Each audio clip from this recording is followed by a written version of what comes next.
किताब का नाम फियरलेस रखा गया। मैं किसी का बुरा नहीं चाहता, बट मैं किसी से डरता भी नहीं। जब आप किताब लिखते हैं कि आपके पास बहुत सारी चीज़ें हैं, बट उसमें एक परेशानी ये होती है कि आप सब कुछ नहीं डाल पाते उसमें। और एक से बढ़ के एक किस्सा है। अब मुश्किल ये थी कि कौन सा लिखे कौन सा छोड़े। तो उस करके जितना हम बयां कर सकते थे, मैंने अपना एक्सपीरियंस शेयर किया। बड़ा गुस्सा आता था, थोड़े शैतान भी थे। देखिए जी, मैं आज के लिए जीता हूँ। आप डाउन है तो आपका कोई दोस्त नहीं है, कोई जानना नहीं चाहता आपको। तो हमने कोशिश यही की है इस किताब में कि लाइफ के बारे में बताएं, और जो लोग क्रिकेटर बनना चाहते हैं उनके सामने क्या क्या मुश्किलें आएंगी वो भी हमने बयां की है। लोग आपको वेलकम करते हैं तो उससे बड़ी चीज़ आपके लिए क्या है। ये पैसा आपको नहीं दे सकता, ये प्यार मोहब्बत जो जनता दे सकती, वो ही आपके लिए सबसे बड़ी खुशी है। तो भालू का एक बारी खेल हमारे घर में हो रहा था, तो भालू नाच रहा था और सब कुछ करके सब तालियां बजा रहे थे कि अगर आप निडर होके खेलेंगे तो आपको चोट लग सकती है। जब आप अग्रेसिवली खेलते हैं, उस पे आक्रमण करते हैं, तो दूसरा खिलाड़ी आपसे भागता है। तो ये एक बैट और बॉल का एक असूल है कि जो नीचे लग गया तो दूसरा ऊपर चढ़ जाता है। उस जंग के मैदान में कोई मदद नहीं कर सकता आपको। आप डाउन है तो आपका कोई दोस्त नहीं है, कोई जानना नहीं चाहता आपको। आप में एक पैशन, जुनून होना चाहिए कि मैं वापस हासिल कर सकता हूँ। खिलाड़ी आते रहेंगे, जाते रहेंगे। जिन्होंने कंट्रीब्यूट किया, हमको उनको भूलना नहीं चाहिए। 1983 का वो वर्ल्ड कप जो देश को याद है, लेकिन उस 1983 के वर्ल्ड कप में एक ऐसी शख्सियत जिसको देश वर्ल्ड कभी नहीं भूल सकता, और वो नाम है मोहिंदर अमरनाथ। तो आज हम इनसे मिलने आ पहुंचे हैं जेएलएफ में। पहले तो सर, पंजाब केसरी राजस्थान में और गुलाबी नगरी जयपुर में आपका बहुत बहुत स्वागत है। बहुत बहुत शुक्रिया जी। हमेशा इस नगरी में आके तो दिल खुश हो जाता है। और ये नगरी ऐसी है, यहाँ का वातावरण ऐसा है, यहाँ के लोग ऐसे हैं, जितनी प्यार मोहब्बत यहाँ पे नज़र आती है, मिलती है, दिखती है, मैं नहीं समझता और कहीं नज़र आती है। राजस्थान राजस्थान है जी। जी, राजस्थान की माटी में सर वो खुशबू है। चाहे खाने की बात करें तो आप जयपुर आए, उम्मीद है आपको जयपुर शहर पसंद आया होगा। नहीं, मैं आ चुका हूँ पहली बारी, बट ये मेरा पहला एक्सपीरियंस है यहाँ पे ये फेस्टिवल में। तो और जी। मैं समझता हूँ कि बहुत अच्छा एक्सपीरियंस है और बहुत डिफरेंट एक्सपीरियंस है एक तरह से, और हर तरह से पॉजिटिव है। लोगों से मुलाकात, जो यहाँ पे वॉल्टियर्स हैं उनका कंट्रीब्यूशन, जो ऑर्गेनाइज़र हैं उनका कंट्रीब्यूशन, और जो रिलीज़ हैं या लॉन्च हैं, तो इस अमेजिंग। एक्चुअली मैं नहीं समझता कि इतना आसान काम है जितना दिखता है। बट सबको बहुत बहुत मुबारक जी। जी। मोहिंदर जी, आपके ऊपर बायोग्राफी लिखी गई, आपके छोटे भाई हैं राजेंद्र अमरनाथ ने लिखा किताब फियरलेस, जो अपने आप में ही अपनी कहानी को बयां कर रही है। फियरलेस का मतलब निडरता। आपके ऊपर वो किस्से, उसमें बहुत से ऐसे किस्से होंगे। तो ऐसा कोई, मतलब चलिए किताब तो हम पढ़ने ही वाले हैं, लेकिन ऐसा कोई एक ऐसा किस्सा जो आपको लगता हो कि उसके अंदर कुछ अछूता सा रह गया हो। नहीं, ऐसा नहीं है कि जब आप किताब लिखते हैं कि आपके पास बहुत सारी चीज़ें हैं, बट उसमें एक परेशानी ये होती है कि आप सब कुछ नहीं डाल पाते उसमें। मैं तो और भी काफ़ी चीज़ें ऐड करना चाहता था, बट उसमें आपको रीडर्स के बारे में सोचना है, सिचुएशन के बारे में सोचना है, और पढ़ने वाले के हिसाब से सोचना है कि कैसे। वो राजेंद्र, मैं समझता हूँ कि बहुत मददगार रहे हैं उसके लिए, क्योंकि उन्होंने पहली बुक लिखी हुई फादर के ऊपर लिखी थी उन्होंने, लेजेंड करके। तो उनको आइडिया था कि क्या है और रीडर्स क्या चाहते हैं। तो उस करके जितना हम बयां कर सकते थे, मैंने अपना एक्सपीरियंस शेयर किया है। क्योंकि जनता से जितनी प्यार मोहब्बत मुझे मिली है, मैं नहीं समझता कि अगर मैं खिलाड़ी ना होता तो इतना मिलता। कि आज भी जहाँ भी मैं जाता हूँ, तो जब आप लोग आपको वेलकम करते हैं, तो उससे बड़ी चीज़ आपके लिए क्या है। ये पैसा आपको नहीं दे सकता, ये प्यार मोहब्बत जो जनता दे सकती, वो ही आपके लिए सबसे बड़ी खुशी है। तो अब उसमें ये है कि जितना मेरा एक्सपीरियंस था, जो मैं शेयर कर सकता था, कि जो उनकी प्यार मोहब्बत है, उसके बजाय कि उनके बताना कि ये मैंने इसलिए हासिल किया है कि उनकी बैकिंग मेरे साथ थी। वो मुझे हमेशा इनक्रेज करते रहे कि आप हमेशा जो कमबैक्स वगैरह भी किए हैं, तो उनका भी कंट्रीब्यूशन काफ़ी है उसमें। क्योंकि जब आप वापस करते हैं तो आप लोग आपको एक तरह से पीछे से इनक्रेज कर रहे हैं, आपके लिए खड़े हैं, आपके लिए आपको बोल रहे हैं कि आप अच्छे हैं। तो ये बहुत चीज़ें इम्पॉर्टेंट है। वो तभी होती हैं जब आप एक अ, सच्चे दिल से कुछ हासिल करते हैं और कुछ करना चाहते हैं, तब ये लोग आपके साथ जुड़ते हैं।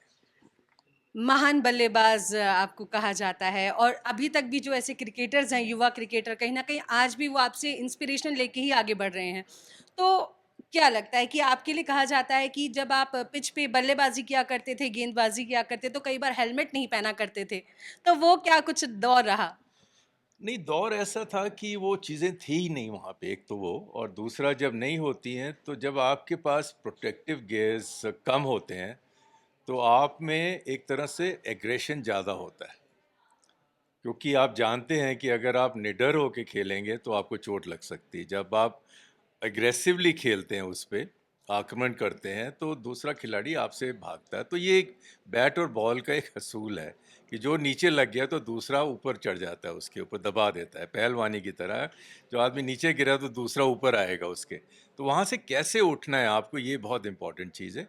और काफ़ी चीज़ें आप वक्त के साथ सीखते हैं, एक्सपीरियंस से सीखते हैं, घर से सीखते हैं। और जब आपके गुरु फादर जो आपके कोच हैं, तो जब आप बताते हैं कि इस सिचुएशन से कैसे निकलना है, वो जानना बहुत ज़रूरी है। कि जब आप जंग के मैदान में कोई मदद नहीं कर सकता आपको, आप अकेले ही हैं, तो आप कितना भी आप सीख के जाएं, कितनी भी तैयारी करके जाएं, बट डिसीजन आपको खुद लेना है वहाँ पे। आप एग्ज़ाम के लिए जाएं, आप जितना पढ़ के जाएं, वहाँ कोई मदद नहीं, आपको ही सोचना है, आपका ही दिल बताएगा कि ये ठीक है कि गलत है। तो आप डिसीजन लेते हैं। और मैं समझता हूँ कि जब आप डाउन है तो आपका कोई दोस्त नहीं है, कोई जानना नहीं चाहता आपको, तो आप अपनी मदद खुद ही कर सकते हैं। तो उसके लिए तो वो होना चाहिए कि आप में आत्मविश्वास होना चाहिए, आप में एक पैशन, जुनून होना चाहिए कि मैं वापस हासिल कर सकता हूँ, और मैं कैसे लोगों को गलत साबित कर सकता हूँ जो आप पे बिलीव नहीं करते, भरोसा नहीं करते। तो वो परफॉर्मेंस ओरिएंटेड चीज़ें हैं कि जब आप परफॉर्म करेंगे तो उनके पास चॉइस नहीं है। और परफॉर्मेंस, ये जो कंसिस्टेंसी जो होती है, वो बहुत ज़रूरी, लगातार आपको परफॉर्म करना है। एक वो करके आप हीरो नहीं बनते। आप जब जैसे भी जितने भी खिलाड़ी लंबे अरसे के लिए खेलते हैं, वो इसलिए खेलते हैं क्योंकि वो हमेशा परफॉर्म करते आ रहे हैं, तो वो एक एग्जाम्पल बन जाते हैं। और जब किसी को आप पे भरोसा नहीं, मैं समझता हूँ सबसे बड़ी चीज़ है, तो आप कुछ भी कर सकते हैं, कोई भी रिस्क ले सकते हैं। जी, मोहिंदर जी, किताब का नाम फियरलेस रखा गया। ये नाम आपने चुना या राजेंद्र जी ने चुना, ये मेरा सवाल है। नहीं, ये सब ने मिल के चुना है, टू वेरी ऑनेस्ट, कि ये हमारा डिस्कशन पब्लिशर्स हार्पर कॉलिंस के साथ भी होता था, रेगुलरली बातें होती रहती थी कि ये नाम क्या करना चाहिए। काफ़ी हमारे पास सजेशंस थे, तो राजेंद्र का भी सजेशन था, मेरा भी था, उनका। तो फाइनली जब ये नाम इकट्ठा हुआ तो तब फिर हमने डिसाइड किया कि यही बेस्ट है, जो कि लेकिन फियरलेस पर्सनैलिटी, चुनने के पीछे क्या कुछ रीजन रहे? नहीं, पर्सनैलिटी के साथ जाता है, क्योंकि मैंने कभी क्रिकेट निडरता से खेली नहीं। और यही था कि जब अगर कुछ आपको हासिल करना है तो आप में वो दम होना चाहिए, अपने पे भरोसा होना चाहिए, और वो उस निडरता से आपको हट के खेलना है। तभी आप एक खिलाड़ी बन सकते हैं, कुछ कर सकते हैं। और परफॉर्मेंस ओरिएंटेड, बातें से नहीं, मैं बिलीव नहीं करता था बातों के लिए, और बिलीव करता था हमेशा, और करता भी हूँ कि आज के लिए। तो आज इम्पॉर्टेंट चीज़ है, तो आज की जो आपकी परफॉर्मेंस होनी चाहिए वो ऐसी होनी चाहिए कि उसको आदमी भूले ना। तो ये उस तरह से ये सोच के ये नाम हमने फाइनली डिसाइड किया। और मैं समझता हूँ कि मेरी पर्सनैलिटी के हिसाब से कि मैं किसी का बुरा नहीं चाहता, बट मैं किसी से डरता भी नहीं। तो जी। वो तो जी, मैं इस पे बिल्कुल दोबारा आपके पास लौटूँगी। आपने कहा मैं किसी से डरता नहीं, लेकिन उससे पहले राजेंद्र जी आपसे मेरा सवाल है, आपने अपने ब्रदर के लिए बुक लिखी फियरलेस, तो लिखते वक़्त ऐसे कुछ किस्से आपको याद आए होंगे, जो सर ने ऑलरेडी बताए, लेकिन आपको लगा कि मुझे इस किस्से पे ज़्यादा फ़ोकस करना चाहिए और उस पर ज़्यादा बात करनी चाहिए, जो आपने एडिशनल कुछ ऐड ऑन किया? ठीक है, इस किताब में बहुत किस्से हैं और एक से बढ़ के एक किस्सा है। अब मुश्किल यह थी कि कौन सा लिखें, कौन सा छोड़ें। तो कोशिश हमारी यही रही है कि जितने ज़्यादा किस्से हम लिख सकते हैं, क्योंकि आमतौर से जब आप टेस्ट क्रिकेटर्स को देखते हैं या स्टार को देखते हैं या आइकॉन्स को देखते हैं, तो उनको एक क्रिकेटर के रूप में देखते हैं, एक पर्सनैलिटी के रूप में देखते हैं। उनकी लाइफ के बारे में आप नहीं जानते। तो हमने कोशिश यही की है इस किताब में, उनकी लाइफ के बारे में बताएं, और जो लोग क्रिकेटर बनना चाहते हैं उनके सामने क्या क्या मुश्किलें आएंगी वो भी हमने बयां की है। उससे कैसे उभर के आपने आना है वो भी बयां की है। माँ बाप का रोल क्या होता है ये भी बयां किया है। और साथ में आप जब क्रिकेट खेलते हैं तो आपकी फैमिली लाइफ कितनी डिस्टर्ब हो जाती है। You are basically living in a suitcase. तो ये सब चीज़ें हमने लिखी हैं और ये चीज़ बताने की भी कोशिश की है उन माँ बाप को, उन क्रिकेटर्स को, कि भैया ये सब चीज़ें आएंगी, तो पहले से आप सावधान रहिए। तो मैं समझता हूँ इससे अच्छी किताब नहीं हो सकती आपके जी पास। राजेंद्र जी, आपने कहा कि वैसे तो देखा जाता है कि मोहिंदर जी बड़े काम नेचर के हैं, शांत रहना ज़्यादा पसंद करते हैं, लेकिन आपने अभी थोड़ी देर पहले एक किस्से का जिक्र किया था कि बचपन में बड़े अग्रेसिव थे, बड़ा गुस्सा आता था, थोड़े शैतान भी थे। तो ऐसा कोई किस्सा आपको याद आ रहा हो? क्योंकि भाई बहनों के साथ में जो मेमोरीज होती हैं, मैं समझती हूँ उससे बेहतरीन कुछ हो नहीं सकता। तो ऐसा कोई किस्सा जो आपको याद आ रहा हो? देखिए, किस्से तो इस किताब में बहुत हैं। जी जब आप पढ़ेंगे, कम से कम बचपन के तो मैंने कोई 7-8 किस्से लिखे हैं। तो इनको हमारी मदर हम बताते थे, जब पटियाला में थे तो डरते नहीं थे। तो मदारी के खेल होते थे वहाँ पर उस ज़माने में भी, ख़ास जी तौर से भालू का खेल होता था। तो भालू का एक बारी खेल हमारे घर में हो रहा था। तो भालू नाच रहा था और सब कुछ करके सब तालियां बजा रहे थे। तो मदर ने देखा कि मोहिंदर तो है ही नहीं, कहाँ गया कहाँ गया। भालू की पीठ पर चढ़ के उसको पकड़ गया और भालू खड़ा हो गया। भालू गुस्सा आया, सब लोग भाग गया। अब भालू को कौन पकड़े, मोहिंदर को कौन पकड़े। तो एक फिर उसने मदारी ने उनको उसको बिल्कुल शांत किया, फिर उसको उतारा। तब मोहिंदर जी का नाम हमारी माँ ने जामा मंत्र रखा, जो आपके रामायण में एक माइथोलॉजी में एक कैरेक्टर है। जी अगर आपने राम के साथ जामा जी मंत्र, तो उनको मोहिंदर जी को कभी जब मजाक में तो जामा मंत्र ही बुलाते थे। जी। तो ये तो रही चलिए क्रिकेट जगत की बात सर। क्रिकेट की दुनिया में बहुत बात होती है।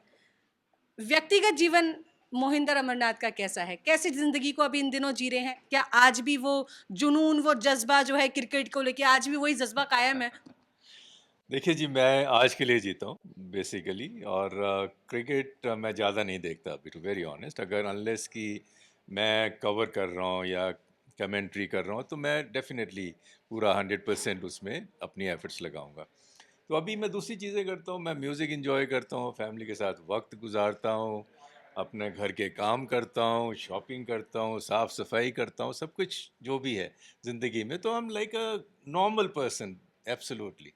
और मैं ज़्यादा वक्त गोवा में गुजारता हूँ तो अपना चप्पल पहन ली, शॉर्ट्स पहन ली, ये तो कपड़े कभी कभार पहनता हूँ ऐसे तो और अच्छा, तो अभी बनिया क्रिकेट के जगत में मोहिंदर जी ऐसा कौन-सा बल्लेबाज है जो, क्योंकि आपकी बल्लेबाजी की आज भी उसको याद किया जाता है। जी। अभी वर्तमान समय की बात की जाए तो ऐसा कौन-सा बल्लेबाज है या ऐसा कौन-सा गेंदबाज है जिसे आपको लगता है कि हाँ, ये भारत का भविष्य है और ये क्रिकेट की दुनिया को उस मुकाम पर लेकर जाएगा? नहीं, टैलेंट की कोई कमी नहीं है हमारे हिंदुस्तान में। जी। टैलेंट हमेशा रहा है और हमेशा रहेगा। खिलाड़ी आते रहेंगे, जाते रहेंगे, जिन्होंने कंट्रीब्यूट किया हमको उनको भूलना नहीं चाहिए। जैसे कि अभी करंट टीम में विराट कोहली का कंट्रीब्यूशन ह्यूज है, रोहित शर्मा का ह्यूज है, डेविड का, राहुल द्रविड़ का, लक्ष्मण का, सहवाग, तो नाम बहुत सारे हैं।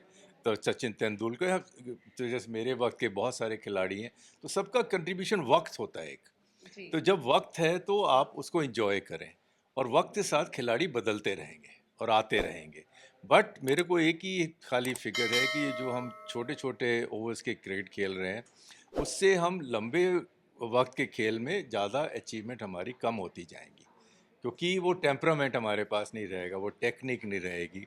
घर में तो हम हमेशा किंग हैं, हमारी कोई प्रॉब्लम नहीं है। आप क्या 3 टीमें खिला दो, कोई भी टीम खिला दो, हम जीत जाएंगे, इतना टैलेंट है हमारे पास। अब ये है कि कौन सा खिलाड़ी कहाँ सूट होता है, वो बहुत इंपॉर्टेंट है। और मैं समझता हूँ कि जो अगर हमें स्टैंडर्ड को ऊंचा करना है तो जो भी हमारे इंटरनेशनल प्लेयर्स हैं उनको डोमेस्टिक क्रिकेट, लोकल क्रिकेट खेलनी ही चाहिए, कि जिससे कि जो एक ये सिस्टम बना हुआ है वो हमेशा ज़िंदा रहे। चलिए, अंतिम सवाल मेरा आपसे एक यही है। अ, जैसा कि आपकी किताब के बारे में हम लोग ऑलरेडी बहुत कुछ जान चुके हैं और बाकी पढ़ने के बाद बहुत कुछ समझ भी आएगा। तो ऐसा कुछ अभी अछूता से रह गया है या कुछ अभी बाकी रह गया है जो अभी फियरलेस 2 भी आ सकती है? नहीं, काफ़ी चीज़ें हैं। ये तो लाइक मेरा खेलने के वक्त की बात है। इसके बाद का पोस्ट एक्सपीरियंस जो मेरा है, तो वो भी मैंने काफ़ी चीज़ें ज़िंदगी में देखी हैं, एक्सपीरियंस की हैं। तो possibly I think will work, उसके ऊपर हम काम करेंगे। और जो मैंने देखा है, सीखा है और एक्सपीरियंस किया है, तो मैं समझता हूँ कि वो भी मैं डेफिनेटली शेयर करना चाहूँगा लोगों के साथ। चलिए, बहुत-बहुत शुक्रिया। मोहिंदर अमरनाथ हमारे साथ जुड़े थे, साथ ही साथ उनके छोटे भाई हमारे साथ यहाँ पे मौजूद हैं। राजेंद्र अमरनाथ हमारे साथ थे और अगर हम बात करें फियरलेस की, तो फियरलेस किताब को आप ज़रूर पढ़िएगा, ऑलमोस्ट सब जगह वो अवेलेबल है। और फिलहाल फियरलेस 2 की हम बात कर रहे थे, तो जल्द ही जैसा कि मोहिंदर जी ने बताया कि वो भी आ सकती है, तो उसके लिए आपको थोड़ा तो इंतज़ार करना होगा, और लेकिन उससे पहले फियरलेस फर्स्ट को ज़रूर पढ़ना होगा। तो मैं लीज़ा आप सभी के लिए लूँगी इजाज़त, फिर होगी मुलाकात यहीं पंजाब के इस राजस्थान में वीडियो जर्नलिस्ट दीपक शर्मा के साथ। नमस्कार।